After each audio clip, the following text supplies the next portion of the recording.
Bonjour à tous. Aujourd'hui, je suis là avec un nouveau tuto pour vous montrer comment on fabrique cette magnifique déco de Noël. Alors le principe est toujours le même évidemment. On doit commencer par enrouler notre papier, notre bande de papier. Alors je vous explique toujours que moi j'utilise simplement des feuilles A4 que je découpe à la main en bande de 3 mm de large. Donc voilà, c'est tout.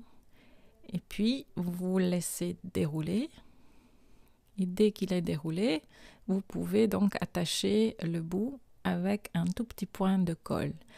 Alors, je vous répète pour ceux qui regarderaient cette première vidéo de quilling que cette colle peut être n'importe quelle colle pour papier en fait. C'est une bête colle vinylique blanche, colle de bricolage ou colle à papier.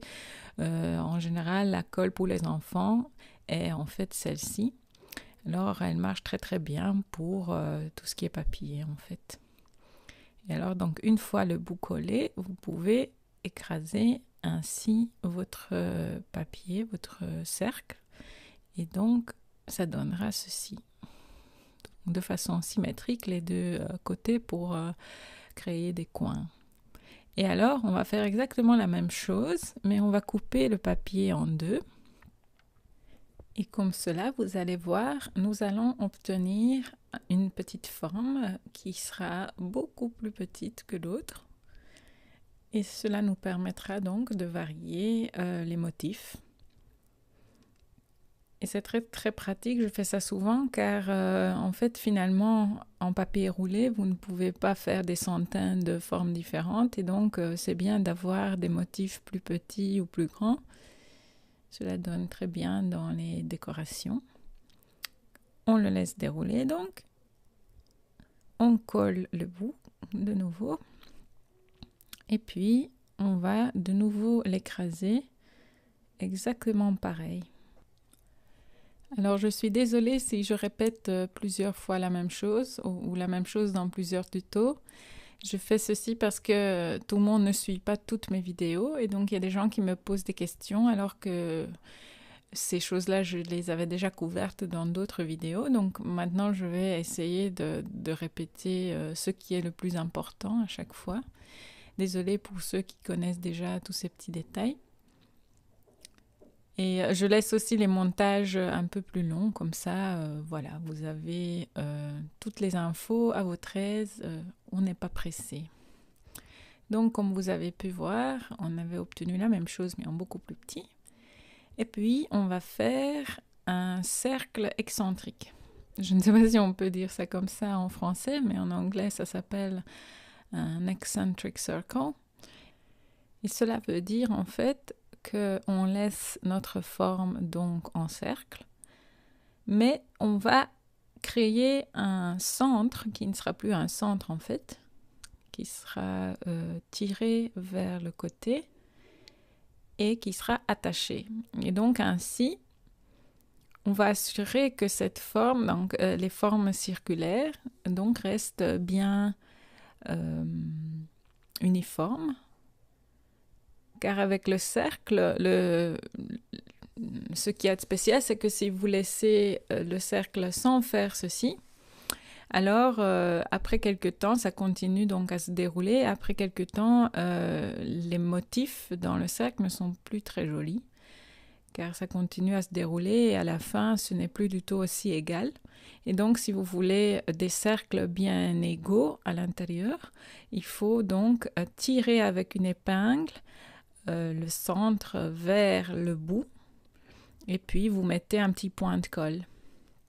Alors dans la vidéo suivante, je vous ai filmé comment on fait ceci si on n'a pas de panneau de quilling. Donc si vous n'avez pas ce panneau-ci avec les cercles, ne vous en faites pas. Je vais essayer de faire le montage de l'autre vidéo aussi assez vite et je vais vous montrer comment vous pouvez faire en utilisant uniquement des épingles, donc c'est pas un problème. Et donc, quand c'est sec, vous pouvez retirer l'épingle tout doucement en tenant le cercle en bas pour pas que ça remonte et que ça déchire tout. Et puis, quand vous avez donc 10 de chacune de ces formes, vous pouvez commencer à les coller ensemble. Et alors évidemment, comme je vous ai déjà dit aussi dans les autres vidéos, vous mettez uniquement de la colle là où il y a les points de contact. Et ne vous en faites pas parce que cette colle, en fait, elle sèche transparente et donc vous n'allez pas voir les petits bouts de colle à gauche à droite à la fin. C'est pas un problème, mais je passe quand même mes doigts toujours dessus comme ceci pour enlever quand même l'excès de colle.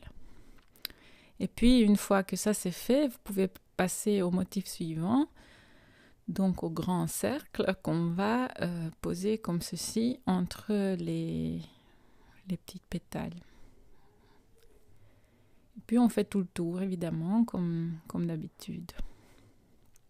Enlevez bien l'excès de colle quand même. Voilà, ça c'est le résultat quand vous avez fait tout le tour.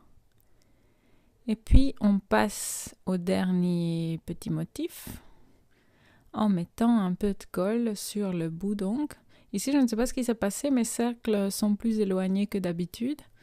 D'habitude ils sont plus serrés comme ici et donc on peut très facilement enfoncer les derniers petits motifs comme ceci entre les cercles.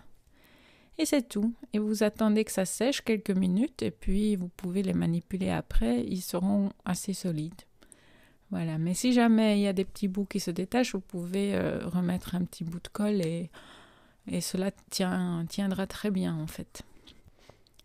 Moi j'ai des décos comme celle-ci depuis 2-3 ans et elles sont tout à fait parfaites toujours. Donc voilà, il ne faut pas avoir peur que les petits morceaux se détachent, que ça tombe en miettes, etc. Ça ne va pas se passer comme ça. Voilà, j'espère que cela vous a plu et que cela peut vous être utile. Pour Noël qui arrive très bientôt, faites donc vos décos, vos gâteaux et tout ça, et vos cadeaux aussi évidemment. Suivez aussi les petites leçons sur le tricot, cela peut être utile pour certains cadeaux. Et je vous vois très bientôt pour de nouvelles aventures. Ciao!